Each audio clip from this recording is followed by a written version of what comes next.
They say the desert doesn't care who you are. Out at Range 7 in Fort Beringer, that truth scorched us all the same. Our scout sniper teams had just flunked the gauntlet. 100 targets, brutal wind, zero forgiveness. The electronic board glared back at us in red, failure after failure, a pixelated bloodbath under a sky that felt more judgment than shelter.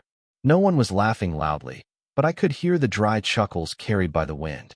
That sting hits different when it's from your own. The dust stuck to everything, bitter and gritty like the mood. Then I stepped forward, quiet as I always did. My sleeves were rolled up, hair tucked low, no patches, no rank visible, just another silhouette in the sun. Mind if I borrow your rifle for a minute? I asked the closest shooter, Corporal Rudd. He was still panting from the run, his scope fogged, hands shaking from either frustration or fatigue. Maybe both. He blinked. What? I need your rifle. Just a minute. Someone behind me snorted. You gonna post a selfie, sweetheart? This isn't boot camp Instagram. I didn't answer. I didn't need to. I dropped to the firing line like I'd never left it. My breath settled automatically, my fingers finding the windage cap. One click, just one, precisely to the left. To anyone else it looked like fidgeting. To me, it was the start of a conversation I'd had 1,000 times with the wind. Someone muttered nearby, "If she hits even one, I'll shut my mouth." Inside the range locker marked 3187, I'd left everything set up the way I always did. A taped-up dope card, strips of chalk, one grease pencil nub, and a small pouch of cloth patches. My breath rate hadn't budged. Still resting at 56 BPM, calm, trained calm. The kind you don't learn from podcasts or drills. The kind you have to earn. I didn't need a crowd. I didn't need approval. But sometimes, a room full of doubters needs silence louder than noise. Sergeant Ty Crane, the instructor with arms like steel rebar and eyes that scanned for weakness, watched me like I was wasting his oxygen. "Tourist day," he muttered. Corporal Lance Wexley, another instructor, flipped a magazine upside down on the bench beside me. Not subtle, not clever, just a move to knock me off rhythm. I let it sit. Instead, I reached down and sorted brass by neck expansion with just my fingertips. I didn't stop scanning the wind. Flags flinched along the range edge, whispering in that way the wind does when it's trying to mess with your head. The targets out there weren't waiting for anyone. They never did. From 200 to 900 meters, those pop-ups didn't care who was holding the rifle.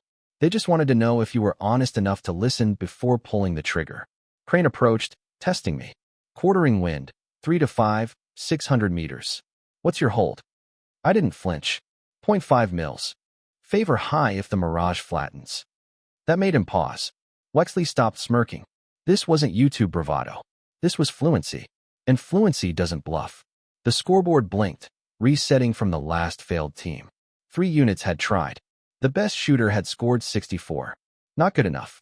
Now the instructors were watching me with crossed arms and curiosity starting to crack through their condescension. Crane grunted, "What rifle do you want?" "Yours," I said, already walking toward the stand. "It's 2 clicks off." He frowned. "Excuse me. You pushed right yesterday. Didn't reset it. You're 2 clicks off center." He didn't answer, but he didn't argue. I picked up the M4X, familiar weight, glass checked. I cycled the bolt, dry-fired once, adjusted the bipod leg by 3 millimeters, and laid down in the prone. Everything in me dropped into the rhythm I knew better than sleep. For in, for hold, for out, for hold. Box breathing. Precision living.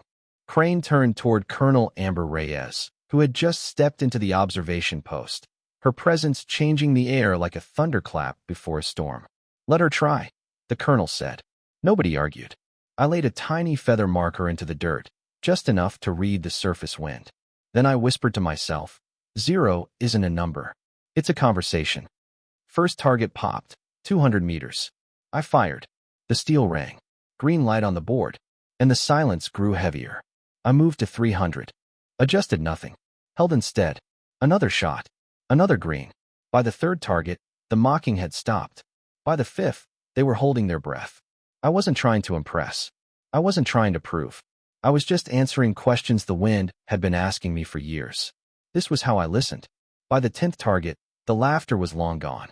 You could hear brass clinking softly as it ejected beside me, 1 round at a time. Consistent, spaced, deliberate. I wasn't trying to rush the string. I was living inside the rhythm. Crane had gone quiet. Wexley had stopped recording, not because he got what he wanted, but because he suddenly realized this wasn't a fluke. At 20 targets, the wind ticked up to 4 miles per hour, shifting slightly off axis. I adjusted, but not with the dials. My hands never moved from the rifle. Just a subtle shift in cheek pressure, a lean into the hold. I favored 0. 6 mils. Hit. Green light. Somewhere behind me, a Marine whispered, "She's not aiming. She's reading." No one shushed him. By 30, the breeze was choppy, messing with trajectory like a prankster at a firing line. I didn't blink. The wind didn't surprise me. It never did. I waited, took a breath, let the mirage settle, and fired again. And again. Each time, steel sang back. 40. 40 greens. I could feel the crowd shifting behind me. The kind of shifting people do when belief is being rewritten inside their bones. One of the new shooters, I think his name was Mullen, leaned toward another and said, "She's not shooting. She's negotiating." I almost smiled. Almost. The sun was still brutal, but I didn't feel it anymore. When you reach a certain point, you don't fight the conditions. You dissolve into them. You stop seeing wind as an obstacle and start treating it like a partner. At 50, I exhaled softly. My tempo never changed. Between every shot was a space filled with math, intuition, and control. That's where the shot is born, in the stillness, not the squeeze. Colonel Reyes stood with arms folded, saying nothing, but I could feel her presence like a second gravity. There was a note of challenge in her silence, but not the mocking kind. It was curiosity forged in command. 60 targets. 60 greens. Crane had moved to the spotting scope now, tracking every shot like it was a test he was failing in real time. He wasn't an enemy. He was just seeing something that didn't fit the schema, something that forced a reevaluation. By 70, sweat traced down my neck. Not from effort, from intensity. I barely noticed. I placed a strip of cloth tape just under my collar to wick it away. It worked. Small choices made for big reasons. I reached 80 and still hadn't missed. Not once. Whispers were gone now. The only sound was my bolt cycling, the tick of brass on the mat, and the chime of steel. Every shot a clean center mass, or better. At 85, the wind threw a tantrum. Variable, swirling, inconsistent. I paused, not to panic, but to wait. Wind always tells a story before it acts. You just have to listen long enough. I favored 0. 2 left, rode the cycle. Hit. By 90, no one behind me was breathing. I could feel the whole base holding their pulse like it might mess with my shot. 99. 99 greens. The last target popped, 900 meters. For seconds of exposure. Mirage shimmering like water. Wind dancing like it knew the stakes. I waited. Tracked. Let the chaos settle. Then I whispered, "Now." The final shot cracked. Time froze. Steel rang. 100. Green. The board lit up in a full string of lime green perfection. And behind me, silence. Thick, holy silence. Colonel Reyes stepped forward slowly. "Well," she said, "someone should update the record board." Crane looked down at the rifle in his hands. "The one I just used." "She corrected my 0, he admitted. 2 clicks off. I pushed right yesterday. She called it." And with that, I stood. Slowly. No smile, no bow, no speech. Just breath. And a rifle cleared safe. They didn't know what to do with me after that. You could feel it in the way people hovered. Half awe, half confusion. That kind of performance doesn't fit the usual categories. Not rookie, not prodigy, not legend. Just real. I stepped off the firing line and back into the shade, but I could still feel the sun on me. A few Marines nodded as I passed. Quiet respect, the kind that means more than applause. One of them, Wexley, who had flipped the magazine earlier, lowered his phone and muttered, "Ma'am, where'd you learn that?" I paused, pulled a small notebook from my back pocket, and tore a page free. No big lecture. Just a list. Box breathing, 4-4-4-4. Natural respiratory pause. Favor hold over dial. Conserve motion. Practice until the wind owes you nothing. I handed it to him. "Start with this." He stared at it like scripture. The page made the rounds. Phones clicked. By the end of the hour, half the unit had screenshots. Colonel Reyes didn't say anything yet. She just watched. Evaluating. I could tell she wasn't just thinking about the shot string. She was thinking about what came after. Crane approached me again, less gruff this time. You have a way with that wind, he said. It has a rhythm, I replied. Most people try to fight it. His brow furrowed. And you dance with it? Not quite. I smiled faintly. I let it speak first. That afternoon, they asked me to walk the rest of the shooters through their strings. Not as an instructor, yet. Just someone who might see what they were missing. I didn't teach in long sentences. I adjusted a grip here, shifted a bipod there. I added friction tape to one rifle stock and shortened the rear bag height for another. No dramatic speeches, just tiny corrections. One Marine was overshooting consistently. I told him, "You're breathing through your shot. Stop. Let it rest. The bullet leaves before your lungs do." They ran a half course, 50 targets. Scores jumped. Confidence climbed. Nobody hit a perfect string, but nobody was failing anymore. Progress. That's all I care about. Later, over chow, I sat at a table in the corner. Quiet, but not alone. Monroe, who'd been skeptical earlier, sat down across from me. He had a question in his eyes before he even opened his mouth. How long did it take you to get that good? I didn't blink. I'm not good. I'm practiced. He frowned. But you shot perfect. Once, I said. Show me 10 perfect strings. That's skill. 1. That's a glimpse. I watched him absorb that. Good implies a ceiling. Practice implies a process. And the process? That never ends. I thought it might stop there. A good shot, a surprising result, and then back to normal. But that wasn't how it went. Next morning, the CO's aide found me before breakfast. Colonel Reyes would like a word, ma'am. Ma'am. That word still caught me sideways. I followed him to the command trailer. No drama, no assumptions. Inside, Reyes stood at a whiteboard filled with data columns. My score was marked in bold green, a full column of 100s. Below it, the next best was 64. She didn't waste time. If I gave you a badge, temporary instructor status, 2 weeks, would you use it? I hesitated. To do what? Teach. Whatever it is you did out there, they need it. I considered the weight of it. Can I still shoot? She raised an eyebrow. That's your first question? If I'm not practicing, I'm not qualified to teach. That earned the faintest smile from her. You'll have range access daily, she confirmed. You'll design your own modules. Teach as you see fit. I want results, not doctrine. I nodded. 2 weeks. Let's see if it sticks. That afternoon, I started small. Didn't gather the whole unit. Just pulled a few who looked like they wanted to understand more. I drew in the sand with a spent casing, sketching wind layers, ground, mid, target. These don't always agree, I explained. You have to decide who to believe. They leaned in. No one interrupted. I pulled out my thermal scope and showed them how terrain shapes air movement, how hot rocks funnel gusts, how trees whisper clues before targets even show. This isn't mysticism, I told them. It's physics. But physics is subtle. Crane stood at the back, arms crossed, watching everything. He didn't interrupt either.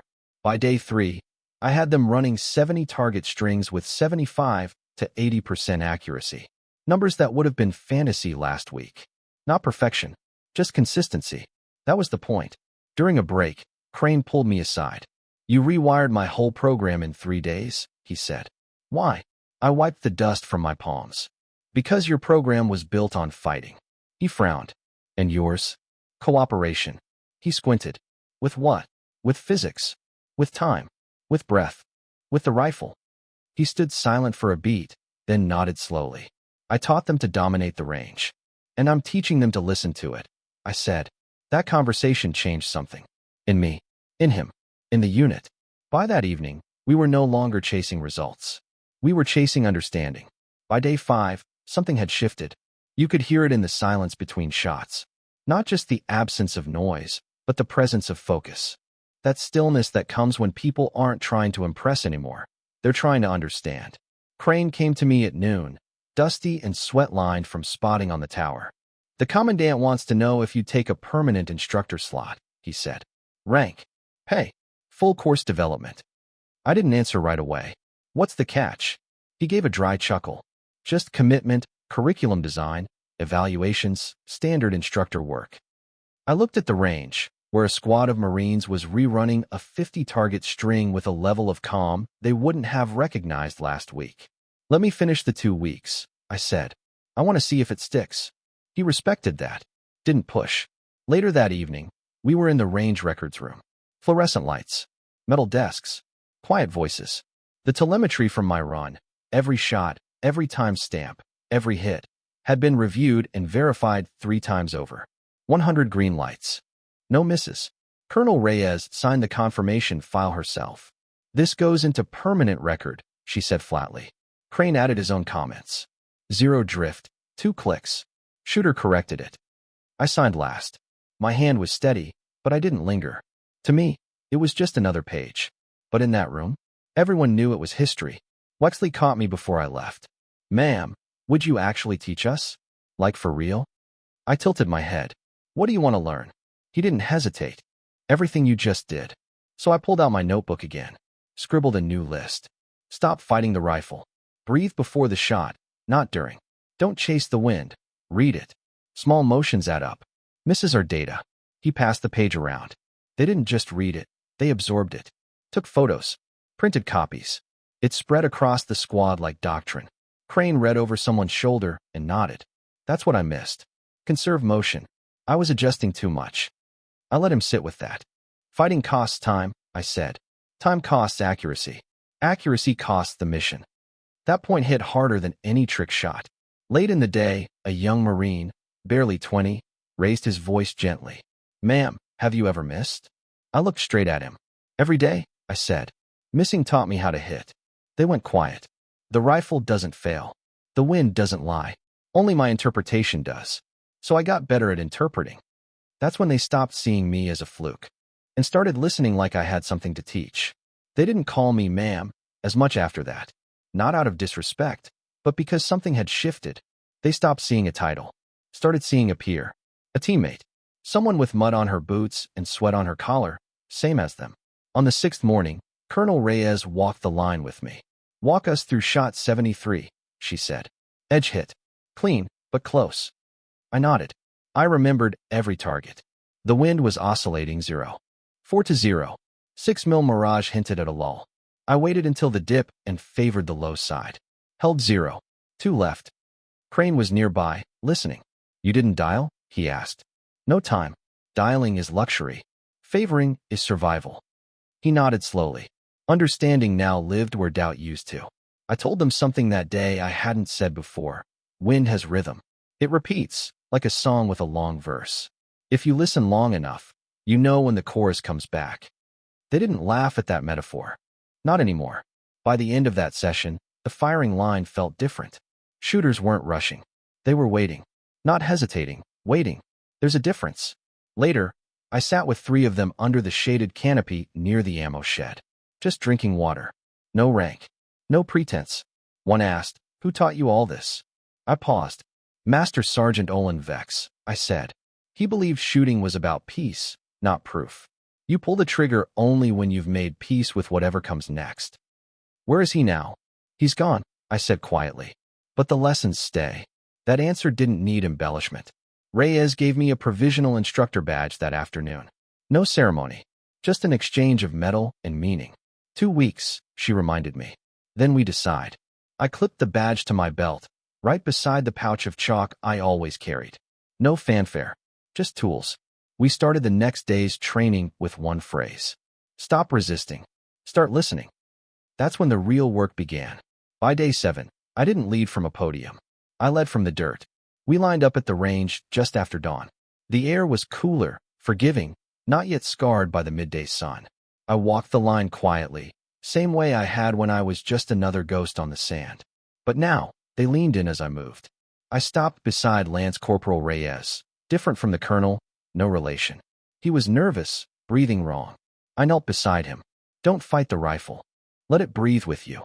He blinked. What do you mean?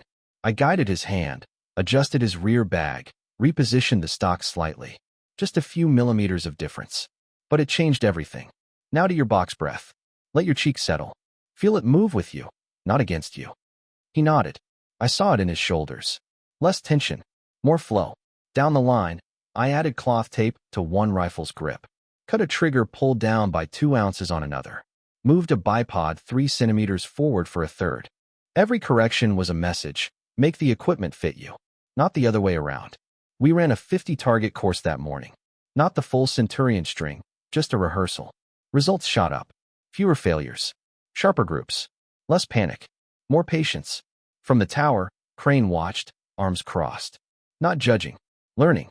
That afternoon, I joined them for lunch again. Sat shoulder to shoulder with the same Marines who had doubted me 10 days ago. We didn't talk about scores or doctrine.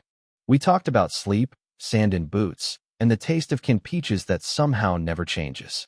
Then Monroe looked at me and asked, "How long until you knew you were ready for something like that?" "The 100 string." I shrugged.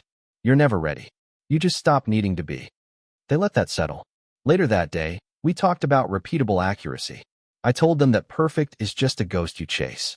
It isn't the goal. Repeatability is. "I shot one perfect string," I said. "One. That's not mastery. That's probability finding discipline." They didn't flinch. They understood now. Progress over pride. Pattern over luck. By dusk, a few were hitting 90%. One shooter, Collins, hit 92 on a half string. He stepped back, looked at me, and said, "I stopped fighting the clock. Just shot my rhythm." I smiled. "That's it," I said. "That's the whole lesson." The final week was less about teaching and more about tuning. They already knew how to shoot. That wasn't the issue. They just hadn't learned how to interpret the rifle's language or the wind's rhythm. We ran drills that had nothing to do with bullets. Dry fire with breath control. Hold drills against wind flags. Mirage readings with no rifles at all. I made them sit still for 10 minutes, just observing. Learning to predict the flicker of fabric and the shimmer of heat. Someone joked it was meditation. They weren't wrong. "Ma'am," one said, "how did you know Crane 0 was off 2 clicks?" I pulled out the range score sheet from earlier that week. "Look here," I pointed. 7 hits, 3 misses, all right drift. Pattern. That's not random. Could have been wind, though. I nodded. Could have. But it repeated. System errors repeat. Random errors don't. They started to get it. Shooting wasn't about instinct. It was about attention. Patterns don't hide if you know what to look for. That evening, Crane called me over during cool down. "I thought what you did was luck," he said. "But luck doesn't make patterns." I didn't respond. He wasn't asking for validation. He was sharing his evolution. Then he said something that stuck with me. "You're not just shooting better. You're interpreting better." That was it. That was the thing I'd been trying to teach. The rifle doesn't lie. The wind doesn't hide. But your mind has to be ready to see what's always been there. Reyes visited the range the next morning with a clipboard. "We're compiling the new training protocol," she said. "Your outline will shape the next cycle." I didn't feel proud. I felt responsible. This wasn't just about me anymore. It was about how to make this, the awareness, the rhythm, the quiet focus, the standard, not the exception. The end of the 2 weeks came fast. Too fast, honestly. We held a small ceremony in the base's briefing hall. Folding chairs, coffee urns, nothing fancy.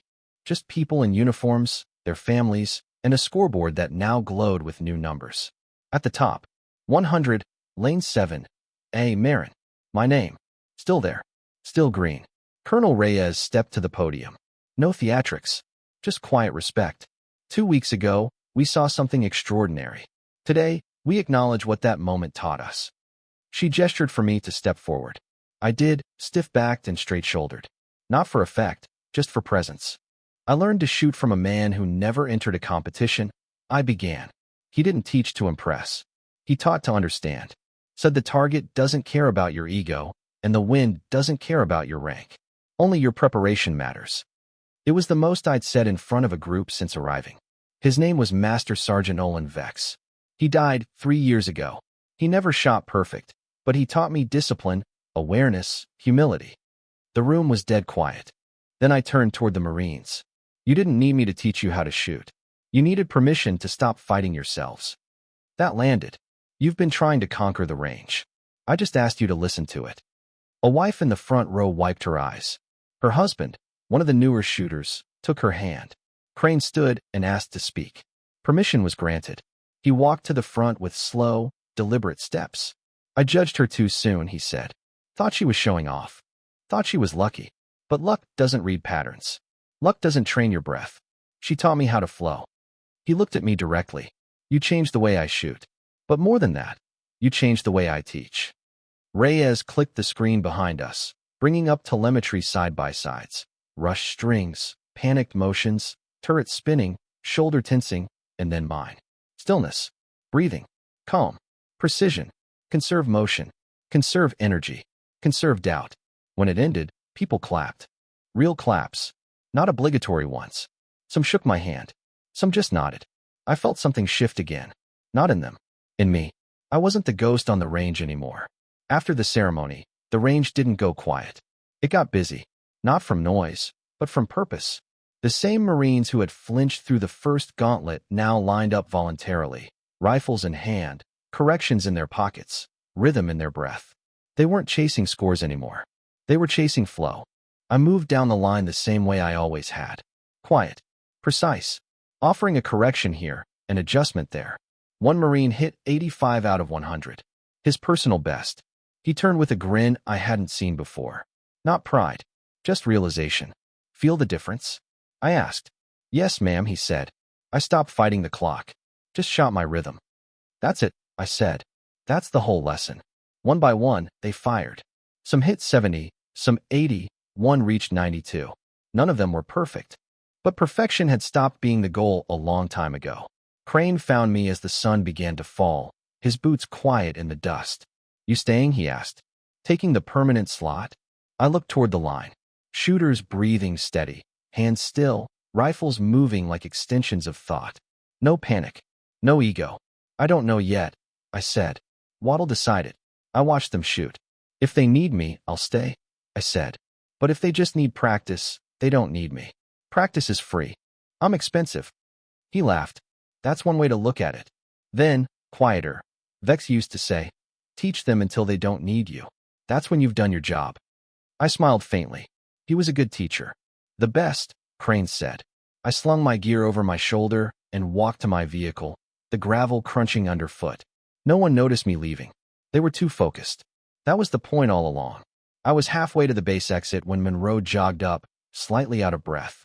Ma'am, wait. He held up his phone, thumbed a video. We ran another practice this morning. Team total, 193 out of 200. His eyes were bright. We've never broken 170. I watched the footage. No chaos. Just rhythm.